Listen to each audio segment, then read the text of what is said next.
সংসদ সদস্যদের লোগো লাগানো আছে গাড়ির উপরে, সেটা দেখার পরও এভাবে চড়া হয়ে আরো কিছু গালিগালাজ করেছে। আর শালাটাকে এই যে এই সমস্ত জায়গাগুলো রক্তাক্ত করে দিয়েছে।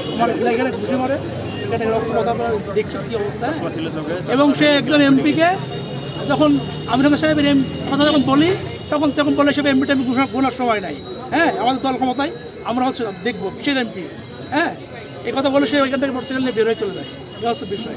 দত্তনগর দিয়ে আমরা জীবননগর হয়ে মানে চুয়াডাঙ্গা উথলি যাব ছিলাম না স্পটে। আমি পরে যে শুনলাম ওখানে এক অটোওয়ালা মাঝখানে যাত্রী নামিয়ে কিছু সময় ক্ষেপণ করছিল।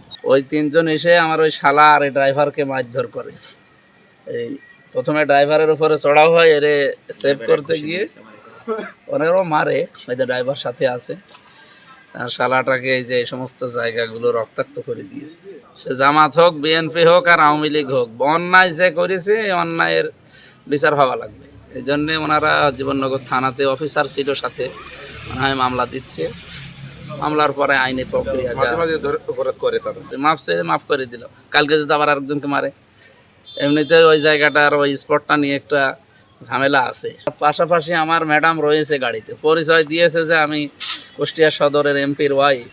আর ওখানে আমাদের সংসদ সদস্যদের লোগো লাগানো আছে গাড়ির উপরে, এরপর আমার নাম লেখা আছে, মুফতি আমির হামজা সংসদ সদস্য কুষ্টিয়া 3 লেখা আছে। এটা দেখার পরও এভাবে চড়া হয়ে আরো কিছু গালিগালাজ করেছে।